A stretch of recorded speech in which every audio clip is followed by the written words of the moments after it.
Voor ons begin wil ek jou vinnig herinner aan al die potgooi-reekse wat ek by betrokke is. Daar's natuurlik klipkouers wat fokus op Afrikaanse entrepreneurs en impakmakers, Boerpot wat fokus op die besigheid van landbou, Nostalgooi, my nuutste reeks waar ek gesels met legendes van die Afrikaanse vermaaklikheidsindustrie, mense soos David Kramer, Anton Goosen, Sandra Prinsloo ensovoorts. En dan my 2 nuwe potgooi-reekse, Buscrush wat die Engelse boetie is van klipkouers, en dan Pot of Gold wat gefokus is op die besigheid van mynbou. As jy in Pretoria is, kom maak gerus 'n draai hierop by ons plek in die R21 Corporate Park, genaamd Bouma at 21, waar ons 'n café het, ons het coworking space, ons hierdie raadsaal uit en my atelier is hier. So, as jy is, kom drink gerus 'n koffie en kom sê hallo. Nommer 7 Media Produksie.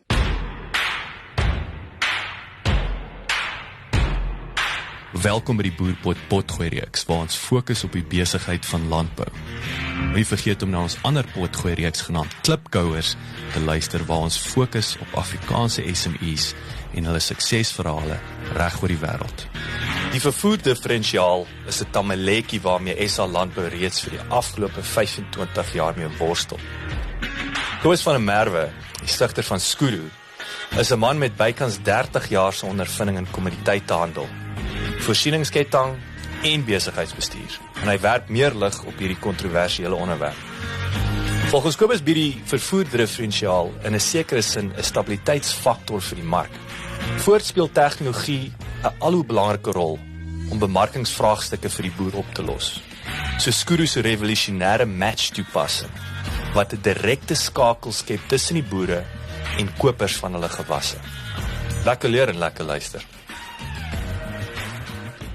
Kobus, die vervoerdifferensiaal, ek verneem oor die jare dit kan vir party boere 'n tipe van 'n vloekwoord wees.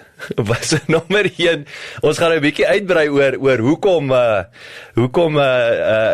so jy sê die beskuldigde, of sal ek sê daar's baie suspisie of agterdog of weet die ding werk nie. So ons 'n bietjie dieper delf oor wat presies is die vervoerdifferensiaal, kom is hy so kontroversieel. Maar baie belangrik, ek wil 'n bietjie met suffix, jy weet, dis 'n term wat ek onthou, ek het dit al met die draai van die eeu hier in 2000 het een van my ou boerpelle in Londen altyd vir my vertel, hy trade op suffix, ek het gedag hy dobbel of iets, ek het nie geweet wat is die suffix ding nie, dit klink weird. Ons het nie eers behoorlike internet gehad nie, nou is ouens aanlyn. So ek wil graag 'n bietjie meer vertel vir die leker daar buite, wat is suffix, wat maak dit so interessant, en natuurlik hoe koppel dit aan die vervoerdifferensiaal en die kontroversie wat dit veroorsaak. Hallo Jacques, ja, die vervoerdifferensiaal, dis 'n onderwerp wat ek dink al menigte amper se vuisgevegte veroorsaak het. En ek dink die rede hoekom dit so kontroversieel is omdat dit aan mense se sak raak. Die vervoerdifferensiaal het 'n baie groot effek tans in die Suid-Afrikaanse markkonteks op boere se sakke. Maar ek praat vandag met jou hier uit die Weskaap uit die Parel uit en dis toevallig hier waar die vervoerdifferensiaal die grootste in die land is. So want julle petrol is die goedkoopste daar, nee. So eers moet dit uitbalanseer, nee.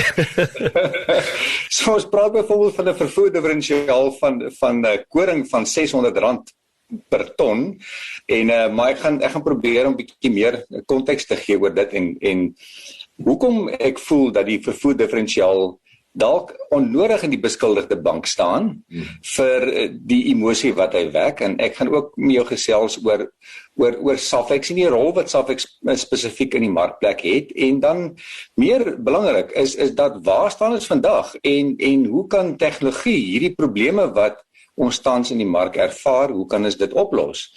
Of wat is tot die mark se beskikking om alternatiewe te bied vir die kontroversie? Nie 'n alternatief vir suffix nie, want ek wil graag bietjie stil staan op suffix, want ek dink suffix bly vir my een van die instrumente na die beheerrade tot niet gegaan het of gestop is in Suid-Afrika rondom die dryf van die nuwe regering.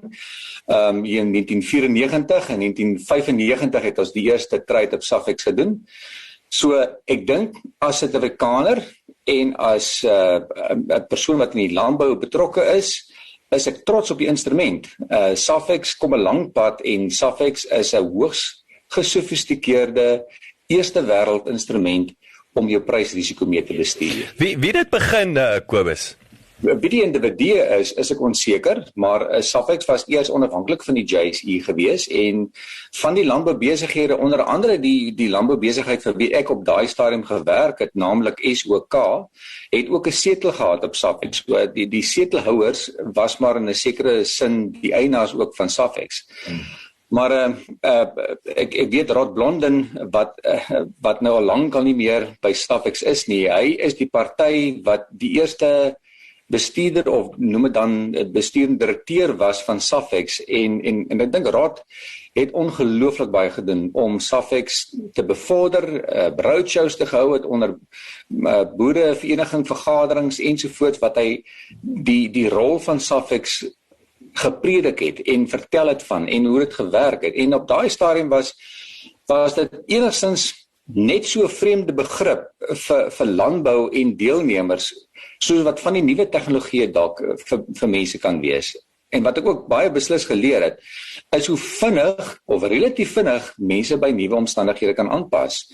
En daar is wel 'n aanpassingsfase en ek onthou in 95 toe die eerste trades deurgegaan het. Jy weet dis 'n kwessie van dat ons as jong traders op daai stadium is daar 'n trade deurgegaan het in 'n dag tussen 9 en 12 het ons mekaar gebel en gesê, "Yes, like jy daai trade gesien deurgaan." Ja. Dis milies. Ek wonder wie's aan die ander kant en wie's aan daai kant en ons het gespekuleer daaroor. En die telefoon het gegons om hierdie geleentheid te vier en onthou selfone selfs daai tyd was Ja, is 'n nuwe ding, nee. Dis reg. So as mense gaan kyk waar Safex vandag staan, waar ons die Suid-Afrikaanse mielieoes 'n hele paar keer verhandel of draai op Safex en likwiditeit gee aan die mark en 'n werklike prys bepaler is of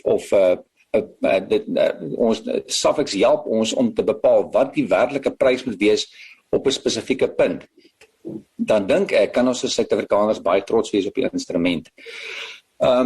Maar Jacques, ek dink wat belangrik is om te noem is dat Safex is nie bedoel om 'n procurement tool te wees vir verwerkers nie. Dit is ook nie bedoel om 'n verkoopstoel te wees vir produsente nie. En ek dink 'n mens moet verstaan wat die doel van Safex is en waarvoor hy ontwerp is baie jare terug wat hy ek is onseker of in Chicago eers ontstaan het en daar's sekere mense wat voel dat die Chinese het baie lank voor die Amerikaners met futures te doen gehad, maar die geskiedenis wil ek nie oor ingaan nie, maar die doel van Safex is om jou prysrisiko te bestuur. Vir beide koper en verkoper. En dis hoekom ons in Afrikaans sê dis 'n termynkontrak, dis iets wat jy vooruit moet antisipeer wat die prys in die toekoms gaan wees. Soos wat ons vandag hierso sit, kan jy byvoorbeeld die Desember wheat future kan jy koop of verkoop. Met ander woorde, dis kopers se persepsie en verkopers se persepsie oor wat die koringprys nou in Desember maand moet wees. Maar so kan jy ook op hierdie stadium kan jy die verhandeling doen van wit en geel mielies in Julie 2022. So dit is kopers en verkopers se persepsie oor wat dit vandag moet wees. En vandag tussen 9 en 12 gaan daai verhandeling weer plaasvind en gaan kopers en verkopers probeer om die prys te bepaal oor wat geel mielies of wit mielies in Julie volgende jaar se prys moet wees. So Jacques, dis 'n ongelooflike fantastiese risiko bestuursmeganisme. En ek dink mens moet net mooi sien waar dit inpas en hoe dit gestruktureer is. En dan gaan 'n mens miskien verstaan oor hoekom daar 'n kontroversie is rondom die vervoerdifferensiaal en hoekom boere soms die vuiste wil swaai oor die vervoerdifferensiaal. So ek is hier om vandag bietjie meer perspektief te gee oor dit. Kyk, en ek dink jy reeds sommer uit die blokke uit net julle manne in die Kaap, soos jy sê daai vervoerdifferensiaal is die grootste en is bloot eenvoudig omdat Safex sit die bo in Randfontein hier tussen die mynhope. Net terloops, is daar rede hoekom hy tussen die mynhope sit, of is dit nou die sentraalste punt?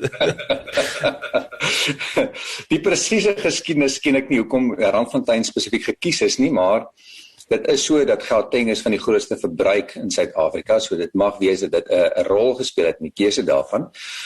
Maar miskien is dit nodig, Jacques, dat ek verduidelik oor hoe werk 'n termynkontrak. En dan gaan 'n mens miskien verstaan oor hoekom 'n vervoerdifferensiaal in hierdie proses nodig is. Nou, vir 'n termynkontrak om te werk, moet jy alle faktore standaardiseer sodat jy net oor prys kibbel. Met ander woorde, die enigste ding waaroor kopers en verkopers moet onderhandel is die prys. So die eerste ding, en ek noem dit sommer heel eerste, want ons gaan weer daaroor praat, wat gestandaardiseer is ligging. So die ligging is Randfontein. So op hierdie mark word alle transaksies onderhandel asof alle verbruik en produksie op Randfontein is. So die een ding wat die koper en die verkoper dan nie oor hoef te kibbel nie, is ligging. Ligging is Randfontein. Die tweede ding wat gestandaardiseer word, is die volume. So Millies byvoorbeeld verkoop in 100 ton eenhede. So weer eens, daar word nie gekibbel oor die volume nie, want jy koop 'n 100 ton eenheid van iets. So elke slag as daar 'n termynkontrak verhandel word en kopers en verkopers het 'n transaksie gedoen op grond van prys, dan is dit 'n 100 ton eenheid.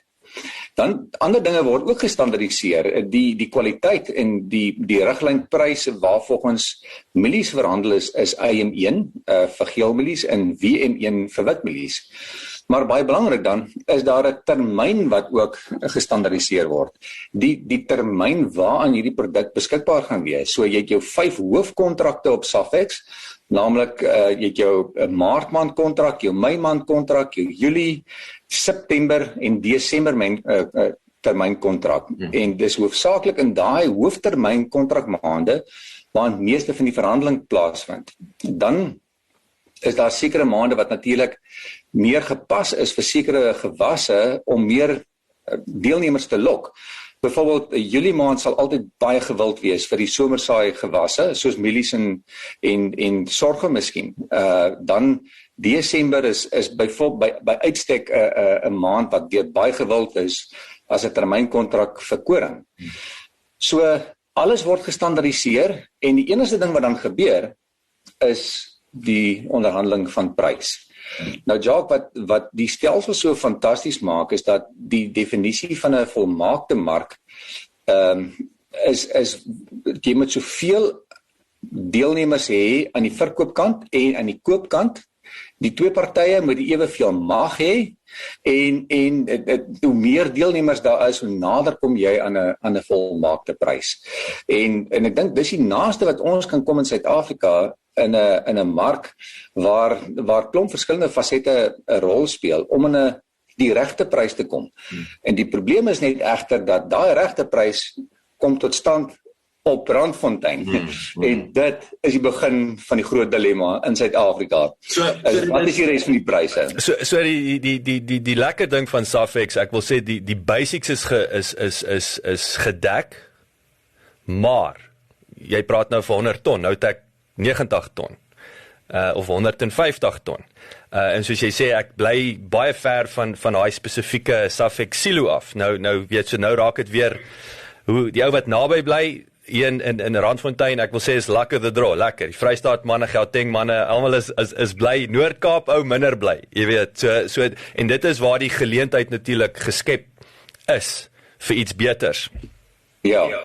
Nee, Jacques, jy slaan die spyker op die kop. Is dink hoe nader jy jou verbruik of jou produksie het aan Randfontein, hoe minder gaan daar gekibbel word oor wat die prys moet wees, want hoe meer sekerder raak jy in dit wat op Randfontein onderhandel word.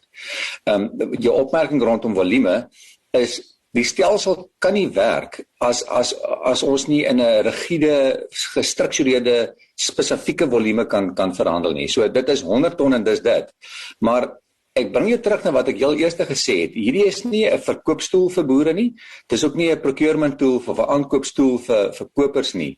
So die hele gedagte is dat enige party wat 'n posisie inneem op Safex om sy prysrisiko te verskans, moet op 'n stadium sy posisie ontruim om nie uit te gaan op lewering nie. Jy weet, dis hier waar baie mense dink, hier is 'n skelmstuk betrokke, hoor, want jy verkoop iets wat jy nie wil lewer nie, of jy koop iets wat jy nie wil hê nie. Dit klink vir my soos by visvang. Daai storie van die groote, nee. Ja.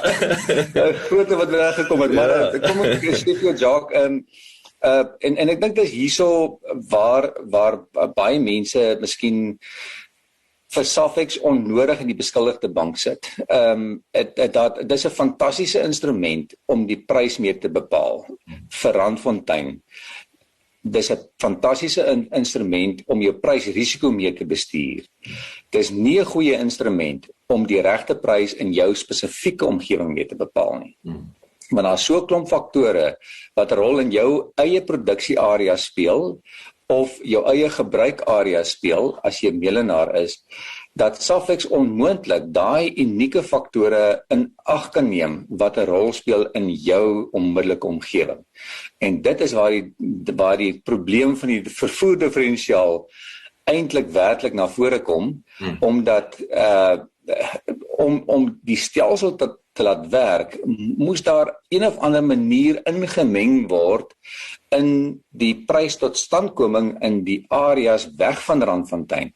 Maar dit is hierso waar die stelsel so bietjie skeef getrek word en waar die likwiditeit dan ook 'n groot impak het om die werklike prys daar te laat tot stand kom.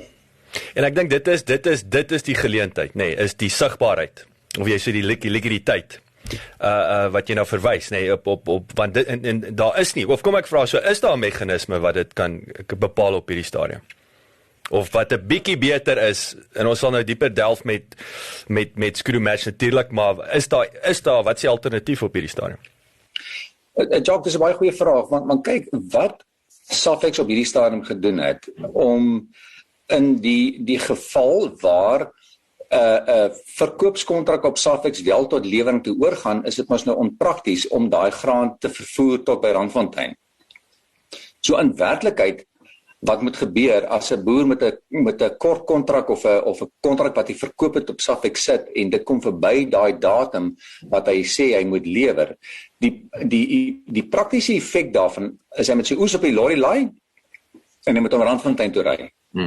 En die koper wat aan die ander kant is van hy kontrak, wat die kontrak gekoop het, moet weer sy vragmotor stuur in daai vrag op Randfontein te gaan, moet hy dit gaan haal. So inderwaarheid is dit wat in die praktyk moet gebeur. Maar prakties is dit onhaalbaar. Jy kan self dink, as ons met 'n mielieoes sit van 10 of 11 miljoen ton, as elke ou na sy oes Randfontein toe ry en elke ou wat aan die ander kant die koopkant was, hy moet nou op Randfontein moet hy nou sy oes gaan haal ook, wat hy gekoop het. Dit sal totale chaos wees in Randfontein omgewing as dit moet gebeur. So om dit net prakties te maak, het Safex vervoerdifferensiale ingestel na verskillende leweringspunte. Nou, eerstens, die stoorders in Suid-Afrika wat graanopbergers is, soos die hooflandboubesighede, landboukoöperasies ensovoorts, hulle registreer hulle silo's op Safex. En daar's baie streng vereistes op die instansies om hulle silo's by Safex te kan registreer. Enige ou met 'n flimsy balansstaat sal verseker nie sommer sy silo op Safex geregistreer kry nie, want dit is alles deel van dit wat aan die marksekuriteit gee. So op die geregistreerde silo se punt wat behoort aan 'n sekere silo eienaar, is daar dan 'n vervoerdifferensiaal geregistreer, 'n amptelike vervoerdifferensiaal wat deel is van die vervoerdifferensiale wat Safex elke jaar publiseer. Nou daai vervoerdifferensiaal verteenwoordig die koste om die graan van daai punt af tot by Randfontein te neem. So om 'n voorbeeld te gee, die vervoerdifferensiaal in die Weskaap, soos ek gesê het, is die grootste in die land. Is vir koring is dit R600 per ton. So die aanname word dan gemaak, dit kos R600 per ton om jou koring van 'n Wes-Kaapse silo tot by Randfontein te vervoer. As ek byvoorbeeld kyk na mielies, is die vervoer diferensiaal op Bultfontein R332 per ton. So dit is die geraamde koste wat dit is om mielies van die Bultfontein silo af te vervoer tot op Randfontein. So 'n belangrike punt om te verstaan, die vervoer diferensiaal verteenwoordig nie jou unieke vraag en aanbod faktore in jou onmiddellike omgewing nie. Dit verteenwoordig slegs die koste om jou produk vanaf jou punt van lewering te vervoer tot by Randfontein. So daar's mos 'n gesegde, alle paaie lei na Rome. In hierdie geval alle paaie lei na Randfontein. So elke geregistreerde silo se vervoer diferensiaal verteenwoordig die koste in die produk vanaf daai punt af te vervoer na Randfontein toe. Kobus, ekskuus ek val jou in die rede. So ek weet vinnig vas staan by die bedrag, daai koste van soos byvoorbeeld R600 'n ton. Was dit 20 jaar gelede, toe Spoornet nog gewerk het. So ons verstaan natuurlik daai bedrag is die rigiditeit daarvan of die dit nie likwid is nie. Dit verstaan ons, maar was daai bedrag ten minste goedkoper toe jy jou mielies op 'n treintrok kon gooi? Jacques, dis 'n baie goeie opmerking want ek dink dit is belangrik om miskien net kortliks te verduidelik oor hoe word daai vervoer diferensiaal bepaal.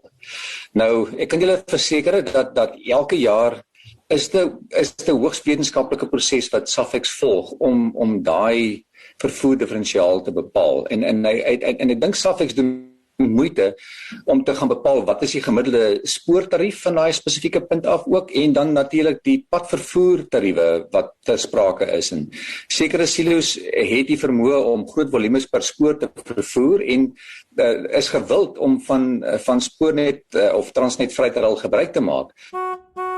Transnet Freight Rail is 'n Suid-Afrikaanse spoorvervoermaatskappy, voorheen bekend as Spoornet, en het deel uitgemaak van die eertydse Suid-Afrikaanse spoorweë en hawensadministrasie. Transnet Freight Rail is die grootste vragvervoerder in Afrika en beskik oor 'n toegewyde landbou en grootmaat vloeistofeenheid. Die maatskappy het die afgelope paar dekades egter gebuk gegaan onder toenemende klagtes met betrekking tot Transnet Freight Rail se dienslewering. Ander silo's is slegs pad silo's, wat jy slegs per pad kan uitlaai en die aard van die saak is die koste verbonde hoër in daai area. Is die vervoer diferensiaal anderste. Dit wissel ook per kommuniteit om mielies te vervoer van Bultfontein af Randfontein toe.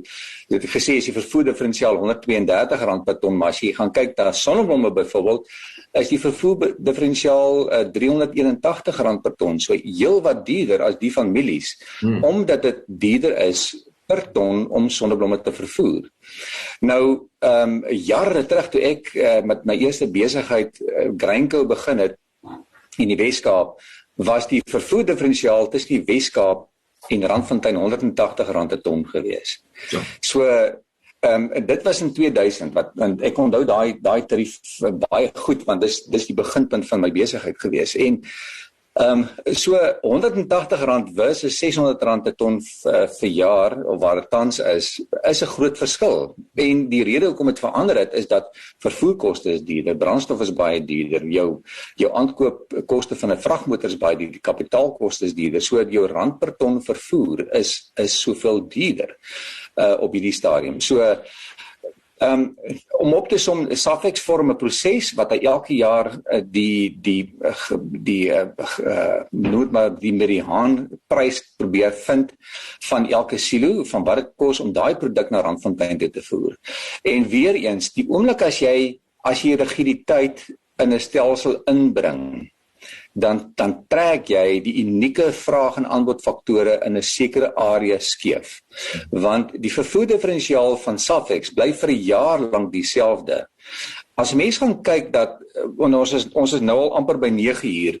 9:00 maak die mark oop.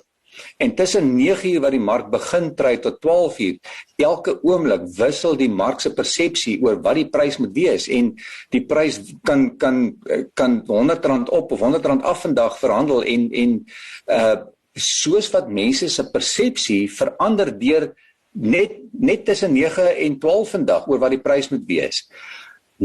Des te meer kan jy nie in 'n spesifieke area 'n vervoerdifferensiaal, een vervoerdifferensiaal vir 'n jaar vaspen en sê dit is die koste nie. So dit is hoekom daar emosie ontstaan, want jy probeer op 'n onnatuurlike wyse probeer jy daai vraag en aanbod faktore dikteer in daai gebied.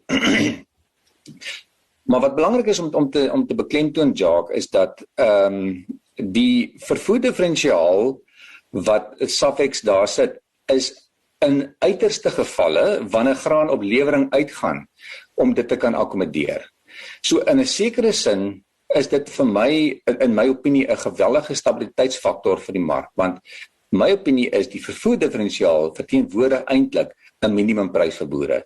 Boere behoort nie 'n swakker prys te aanvaar as die vervoerdifferensiaal nie. Met ander woorde, daai koste om sy graan vanaf sy eie plaas af te ry na die silo toe, dit te lewer op Safex, die stoorkoste te betaal vir die silo-eienaar van toepassing en die geld in sy sak te sit. Dit is die minimum geld wat 'n boer behoort te kry vir sy produk. As dit 'n Safex geregistreerde produk natuurlik is, soos mielies of koring of sonneblomsaad. So wat ook vir my belangrik is om te beklemtoon, en weer eens ek wil sê die vervoerdifferensiaal is onnodig in die beskuldigde bank. Wat die vervoerdifferensiaal struktuur bied vir die mark is 'n ongelooflike veilige struktuur van finansiering ook. So as dit nie vir die vervoerdifferensiaal was nie, dan kon 'n finansierder nie gesê het, maar hierdie is die absolute minimumbedrag wat hierdie koring of hierdie mielie in hierdie silo werd is nie. En dit is wat ek bereid is om te finansier ook. Want die een eienskap van 'n graanmark is dat jy weet ons praat in miljarde, ons praat nie van miljoene nie. Dis groot somme geld. En daai somme geld word gebruik om hierdie voorsieningssketting vanaf die boer tot by die meelenaar te finansier. So 'n tipiese voorbeeld, die behoeftes van 'n meelenaar en 'n boer verskil met oestyd in so 'n mate van mekaar dat met oestyd wil 'n boer graag sy geld hê vir sy hele oes. Maar 'n meelenaar wil graag eers betaal vir sy oes of die produk wat hy gekoop het, soos wat dit by sy meeldeur aankom. En dit is oor 'n 12 maande periode wat daai produk by sy meeldeur aankom. Terwyl die oesinsamelingsproses wat koring is 'n bietjie korter en mielies is 'n bietjie langer, maar kom ons sê dit maksimum 'n 3 maande proses wat die oes ingesamel word, wil boere hulle geld hê. Nou wat ongelooflik dinamies is van hoe die Safex struktuur in plek is dat die vervoerdifferensiaal bied daai vloerprys waarvolgens 'n finansierder sy som kan maak en sê dit is die bedrag wat ek bereid is om te finansier, om hierdie voorsieningsketting mee te finansier.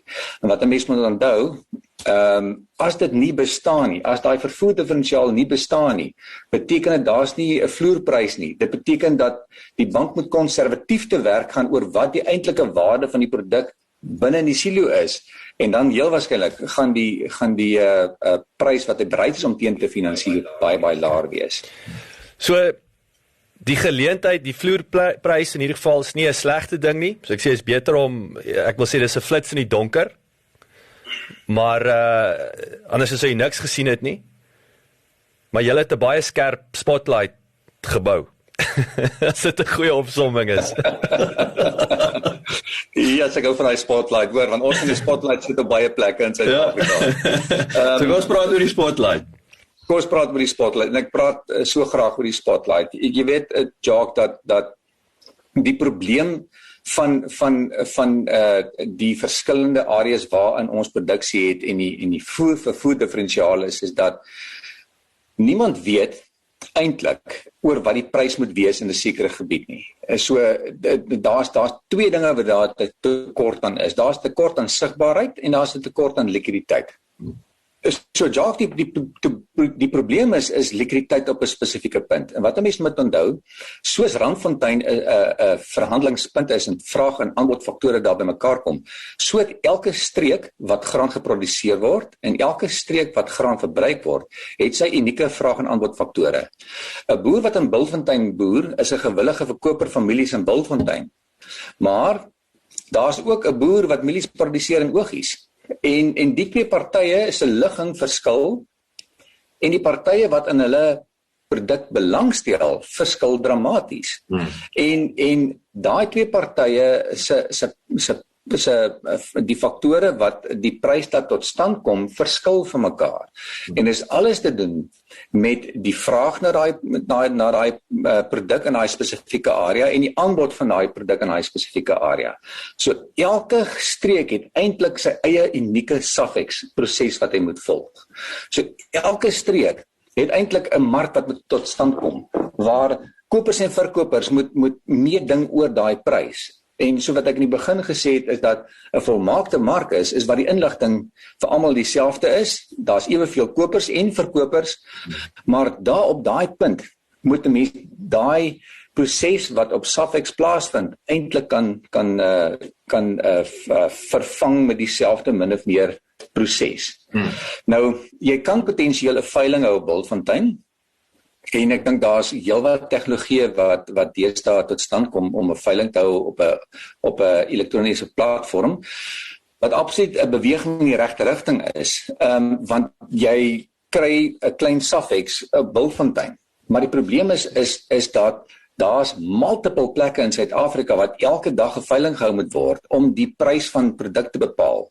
En daar's net te min ure in 'n dag om genoeg veilings te hê. En die een ding wat jy dalk nie gaan regkry nie is juist timing.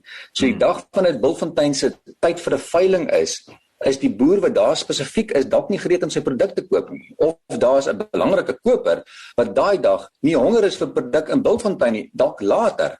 So dis waar ek graag wil sê die ongelooflike instrument wat ons ontwikkel het met Screwmatch. Nou Screwmatch kry twee ongelooflike belangrike dinge reg in die mark. En dis slegs tegnologie wat ons hiermee kan help en dis hierdie tipe van tegnologie wat 5 en 10 jaar terug nie bestaan het nie, wat ons nou het, is dat ons 'n algoritme kon geskryf het wat jou as boer in Bultfontein permanent verbind met elke party wat belangstel in daai mielies wat in daai area geproduseer word. Nou sien dit nou vir oomblik van 'n boer se kant af.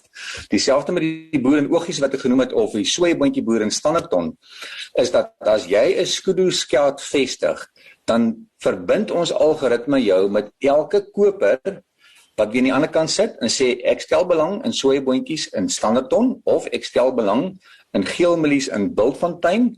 Daai algoritme hardloop in die agtergrond. Die oomblik as jy 'n skeld geskep het om al die partye met mekaar te verbind wat dieselfde belange het. 'n Algoritme verwys na 'n beperkte stel instruksies wat 'n spesifieke taak uitvoer. Algoritmes word gewoonlik geïmplementeer met 'n rekenaarprogram. En kenmerke van algoritmes sluit in sekwensie, so met ander woorde opeenvolging van instruksies, herhaling en keuse, wat dit voorwaardelike uitvoer van instruksies behels. Algoritmes moet egter nie verwar word met rekenaarprogramme nie. Aangesien 'n algoritme die oplossing vir 'n probleem beskryf, terwyl 'n rekenaarprogram die implementering van die oplossing bied. So wat jy inderwaarheid kan sê, jy stuur 'n veiling notification of 'n advertensie uit van 'n veiling wat gaan plaasvind op Bultfontein. En elke belangegroep word dan verbind met mekaar permanent. So ons weet dan, ons gaan iewers daar gaan ons 'n veiling hou op Bultfontein. En ek gaan in kennis gestel word as daar 'n veiling gehou gaan word in Bultfontein. En ek as boer het die gemoedsrus om te sê ek kan enige tyd 'n veiling hou in Bultfontein. En hier's waar die ongelooflike geleentheid lê wat tegnologie vir ons skep, is daar hoef nie 'n spesifieke tyd te wees nie en die veiling kan gehou word op enige tyd wanneer daai behoefte ontstaan, of dit nou tussen 9 en 12 is, of dit nou 12 in die nag is, as die behoeftes dieselfde is, dan kan die veiling plaasvind. En hoe dit werk met Skudu Match is dat nadat jy 'n skeld gevestig het en die kopers en verkopers is permanent met mekaar verbind, die volgende aksie wat jy moet neem is om 'n lot te vestig. Presies soos met 'n veiling. So met 'n veiling, ek dink in 'n skaapveiling of selfs met Safex, ons praat van 100 ton lotte wat jy bemark. So die volgende aksie wat jy moet doen is om jou eie lot te skep. En die oomblik as jy 'n lot skep, Jacques, dan raak jy bietjie meer ernstig. So jy kom nader aan die punt wat jy graag 'n transaksie wil doen. Dieselfde met 'n koper, as hy 'n lot begin skep en hy sê ek moet nou 1000 ton van hierdie maand of volgende maand se behoefte moet ek aankoop, dan raak jy 'n bietjie meer ernstig. So dan verwag die mark om so 'n bietjie meer inligting te deel. So as jy 'n skeld vestig, sê jy net die belangrikste dinge, ek is 'n geel mielieboer in Bultfontein. Of die koper sê ek is 'n geel mieliekoper wat produk in Bultfontein soek. Dis 'n skeld. Maar as jy by 'n lot kom, dan moet jy vir die mark daarom sê, hoe lyk dit? En ons verwys na die 5 P's en 2 Q's wat ter sprake is wat jy met die mark moet kommunikeer. En daai 5 P's en 2 Q's is nommer 1 is die produk. Dan die tweede ene is die posisie en dink nou ook in term van Safex, hoe Safex se produkte of se stelsel gestandaardiseer word. Ons het ook sekere dinge gestandaardiseer om die transaksie makliker te maak, om die proses daar te kry om die grootste probleem op te los, naamlik die prysbepaling van hy produk. So ek het myself geonderbreek nou toe ek nou aangegaan het met die 5 P's en 2 Q's om jou kop af te lei dat dis eintlik 'n klein Safex stelsel in 'n sekere area wat die likwiditeit verhoog sodat ons by die prys discovery of die prysontdekking kan kom. So die eerste een is die produk, dan die ligging, die posisie, waar produseer ek dit? Dan die tweede ene is watter periode gaan dit beskikbaar wees? Gaan my oes in Junie maand of Julie maand of Augustus maand of is dit nou beskikbaar? So jy moet beskryf in jou lot wanneer hierdie produk beskikbaar gaan wees. Die ander ene is jou betalingsterme of payment terms wat ter sprake is en dan ons stelsel standaardiseer ook 'n paar payment terms of betalingsterme wat jy kan onderhandel met die boere of die koper en verkoper met mekaar kan onderhandel. En dan as dit kom by die 2 Q's byvoorbeeld, dan is dit kwaliteit en kwantiteit. En dan natuurlik die laaste P, en dis hoekom kom laaste hou, is die mees belangrikste ene, is die prys. Is die prys wat 'n mens moet onderhandel. So die prys kom tot stand as mense konsensus het oor hierdie 5 P's en 2 Q's. En wat die stelsel so fantasties maak is wanneer jy as boer 'n lot vestig, dan word al die kopers wat aan jou gekoppel is oor tyd word in kennis gestel dat ek het 'n lot gevestig. So as enige van daai kopers, 1 of 2 of meer, op daai stadium 'n behoefte het om te koop, dan word julle lotte aan mekaar verbind en dan kan julle begin met die onderhandelingsproses. En weer eens, die stelsel maak dit vir jou so maklik om te onderhandel dat die gedagte is om vinnig en maklik by 'n prys uit te kom, om die likwiditeit te verhoog, om die deelname te verhoog op daai spesifieke punt. Die magic is, Jacques, en dit is wat tegnologie reg kry. Die proses wat ek nou vir jou beskryf het, kan met 'n boer in Bultfontein op 'n spesifieke dag gebeur. Dit kan met 1000 ander plekke kan dit gelyktydig gebeur met 1000 ander boere gelyktydig. Dit kan in 1 uur kan ons 5000 veilings hou. En ons kan die likwiditeit verhoog, ons kan die sigbaarheid van pryse begin verhoog. En sien dit aan die koper se kant ook. Die koper word weer verbind oor tyd met elke boer in 'n sekere produksiearea wat hy gretig is om in produk te koop. En die oomblik as daar 'n lot gevestig word, gaan hy daarvan weet. Maar andersom ook, as die koper honger raak vir 'n produk, dan skep hy ook 'n lot. En op daai stadium word die boere in kennis gestel. Karels, hier's 'n lot geskep van 'n koper wat belangstel in die area wat ek produseer. En dit kan jou dalk net motiveer om gou jou lot ook te skep en te sê, "Right, ek wil graag met hierdie koper." Ongelooflike magic van die tegnologie wat ons geskep het, is dat ons kan 'n klein veilingkie hou in elke plek van Suid-Afrika en dit alles kan gelyktydig plaasvind en jy kry die twee dinge reg wat in bemarking so belangrik is. Jy kry, ons weet van mekaar en ons kan die timing reg kry. En dit is die gedeelte van ons tegnologie wat my so ongelooflik opgewonde maak. Kyk, ek dink ons het wat ons laas ook gesels het gesê is 'n timing tool. So ek dink dis krities. En natuurlik weer eens dis 'n kontantmark wat sigbaar gemaak word, maar nou wil ek ook 'n ander ding wat ek om terug te kom na jou Bultfontein voorbeeld van wit mielies, geel mielies en sonneblom. Natuurlik jy kan nou 10 produkte op jou plaas hê, jou lucerne. Dit kan ook gelyktydig kan daai lots geskep word, waar as ek dink aan 'n tradisionele auction, dis een ding op 'n slag, een plek op 'n slag en dis dit. Maar nou kan jy heeltemal oopmaak na die hele Suid-Afrika toe, enige koper met al jou produkte. En ek bedoel, dit is net wonderlik in daai opsig. Jacques, dankie vir die opmerking, want dis presies wat Skudu Match is dat met ons eerste launch het ons alreeds alle kommoditeite wat op Safex verhandel word geakkommodeer. Ons het 'n non-GMO of gemodifiseerde, nie gemodifiseerde mielies, genetiese gemanipuleerde mielies het ons ook op die platform gelons. Maar ook dinge soos lucerne en kafbale en hooibale en strooibale van verskillende kommoditeite. Jy kan haver strooi of jy kan koring strooi verkoop en boere het partykeer groot probleme in die Weskaap om 'n koper te kry van sy koringstrooi. Net om hier te demonstreer hoe fantasties dit werk, oor tyd gaan jy op jou plaas verbind word met elke party in Suid-Afrika wat 'n koringstrooibal koop. Ja. En die oomblik as jy by koring stroop kom en jou bal is beskikbaar, dan skep jy net 'n lot en daai party gaan dan in kennis gestel word, hier's 'n lot.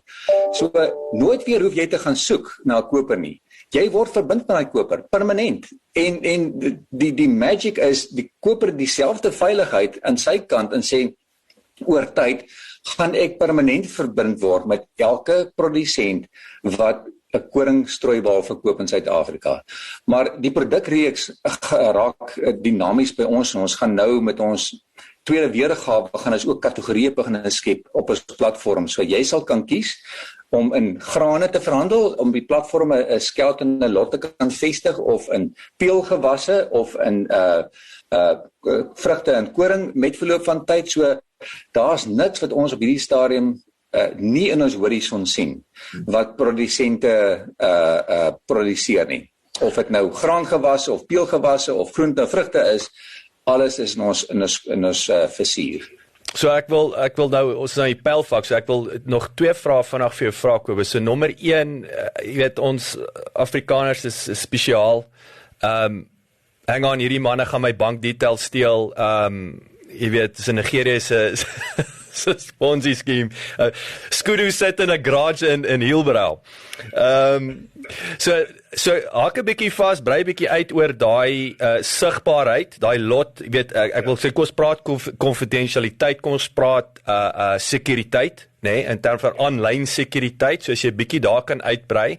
En natuurlik ook ek wil beklemtoon weer daai graanbemarkingskomponent, hoe jy daai koste is natuurlik heeltemal ook verwyder, nê. So behalwe vir sigbaarheid en 'n jou beste prys wat jy moontlik kan kry, is daai drastiese kostevermindering en soos ek sê natuurlik kom ons praat oor sekuriteit, want ek weet daar's 'n paar manne wat gaan sê nee wat ek gaan maar pas want hulle soek my bankdetails. Jacques, ek dink in die wêreld van tegnologie is dit natuurlik die ding wat 'n mens moet oor praat, is hoe werk sekuriteit, hoe sekuur is dit vir 'n boer om op die platform handel te dryf ensovoorts. En dit is belangrik om hier te begin deur te sê dat Skudu doen nie wat die mark reeds goed doen nie. So ons fokus op die probleem. So ons is gerig om die probleem van die mark op te los. Met verloop van tyd kan ons dalk betrokke raak in die res van die prosesse, soos om 'n kontrak vir jou beskikbaar te stel of om die vloei van geld makliker te maak. Maar dis nie die primêre probleem van die mark nie. Ons moet eers die primêre probleem oplos en dis die prysontdekking in elke streek in Suid-Afrika. So wat Skudu tans doen is net die matching gedeelte. Die sluit van die kontrak is dan tussen die twee partye wat met mekaar gematch word of wat aan mekaar bekendgestel gaan word. Maar wat ons wel gaan doen is ons gaan begin met 'n verifikasieproses. So jy as boer of as koper kan jou deur Skudu laat verifieer. So in die toekoms, as jy 'n boer is en jy kyk na jou lotte wat gematch is en jy blaai tussen jou lotte deur van die 10 lotte gaan jy sien watter koper is geverifieer deur Skudu. Dis soos 'n Airbnb model in daai opsig. Die plek bestaan werklik, dis werklik hoe hy lyk. Dis nie net gefotoshopte foto's nie. Absoluut. So en ons wil graag hê dat 'n deelnemer op Skudu moet sy profiel bou oor tyd. So nommer 1 verifieer jy. Ons wil deelnemers ongelooflik sterk aanmoedig om hulle self te verifieer. Jy gaan 'n baie mooi logo kry saam met jou lot wat jy vestig dat ek is 'n geverifieerde deelnemer op die Skudu platform wat vir die party aan die ander kant gaan sekuriteit gee dat jy is geverifieer. So dis nommer 1. En dan gaan jy jou profiel bou oor tyd en ons gaan allerlei maniere kry wat ons op die platform gaan gebruik om waarmee jy jou profiel mee kan bou. Is hoeveel suksesvolle lotte het jy al geskep? Hoeveel suksesvolle matches het jy al gehad? Hoeveel van jou transaksies het uitgeloop tot 'n werklike transaksie of het jy dalk net die stelsel misbruik ensovoorts. En ons gaan die geleentheid gee vir partye om mekaar te ry. So 'n boer gaan die koper uit, het hy my betyds betaal, het hy sy lorry gestuur wanneer hy gesê het hy gaan dit gestuur het, of van die koper se kant af het die boer van die kwaliteit gelewer wat hy gesê het hy gaan lewer, of het hy sy produk beskikbaar gehad op die tydperk wat ons geonderhandel het. So weer eens, Jacques, ons gaan nie die mark reguleer nie, ons gaan dat die mark homself reguleer. So met verloop van tyd, soos Airbnb en Uber self, gaan jy nie in 'n taxi klim waarvan die taxi of die Uber bestuurder 'n rating van 2 uit 5 het nie. Jy gaan bietjie versigtig wees vir hom, nê? Jy wil met 'n taxi of 'n Uber drywer ry wat dan 'n 5 uit 5 of 'n 4 uit 5 rating het. Of as jy gaan kyk na die ratingproses van 'n Airbnb, gaan jy nie by 'n plek gaan bly wat die 1 ster het nie. En ons voorsien ook dat jy gaan jou profiel, want jy gaan wel anoniem binne die stelsel deelneem, maar jy gaan nie identiteitloos deelneem nie. En dis baie belangrik om die verskil te verduidelik, Jacques, is dat binne die Skudu omgewing, as jy jouself geverifieer het, dan weet ons wie jy is. Jy is Jacques Person, jy bly in Pretoria en dis jou adres. En dis jy. En jy kan nie weghardloop nie. As iets skeefloop, weet ons dis jy wat die fout gemaak het. So dis 'n FICA proses wat ons met elke party gaan deurgaan, maar ons gaan ook jou keuse gee. Weereens, ons gaan niks oorreguleer nie. So, maar as jy jou laat FICA deur ons, gaan jy 'n badge kry en sê ek is 'n Skudu geverifieerde deelnemer in die mark. En ek is oortuig daarvan as 'n boer moet kies tussen 10 lotte en 7 van die ouens is geverifieer, gaan hy eerder 'n onderhandeling ingaan met die partye wat geverifieer is versus die partye wat dalk nie geverifieer is nie. Dieselfde met 'n koper, want dit is net so belangrik om die boere te verifieer. En sê, right, hierdie boer bestaan actually in Bultfontein en hy is 'n geelmelieprodusent en die koper het die gemoedsrus dat Skudu het sy verwysings opgevolg wat hy vir ons gegee het en hy het 'n rekenings by ander maatskappye en hy's 'n goeie burger van boere in daai omgewing. So daar gaan 'n proses wees, maar weer eens, dit gaan die mark wees wat ons gaan help om dit te reguleer. En ons gaan dit stapsgewys doen, Jacques. Jy weet, ons het nog nie eens 'n maand terug het 'n Skudu gelons nie en soos wat die volume groter raak, kan jy meer dinge begin bysit. So stap 1 gaan wees om net kliënte te verifieer.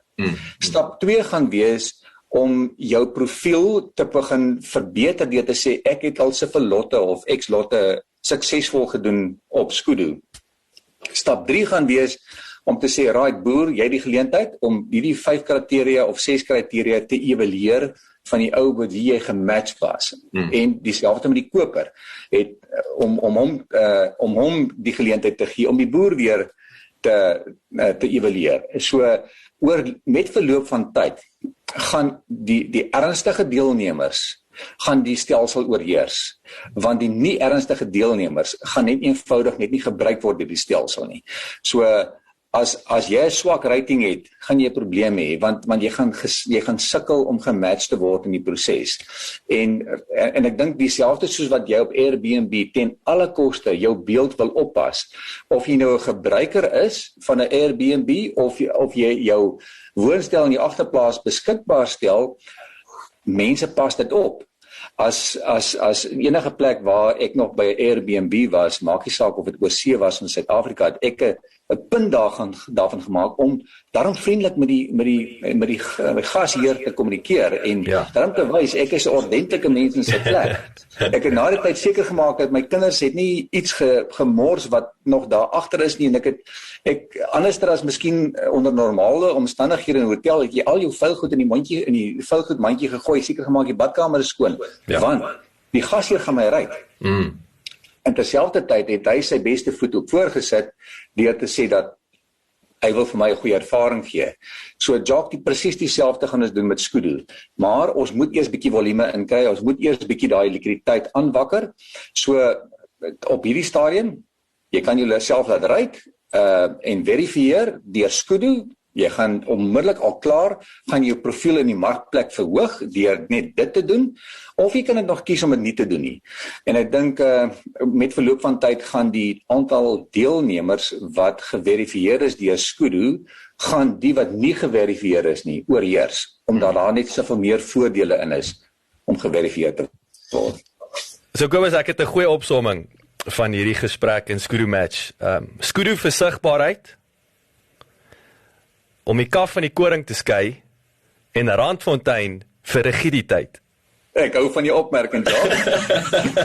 Ek hou daarvan. As dit rym is dit die waarheid.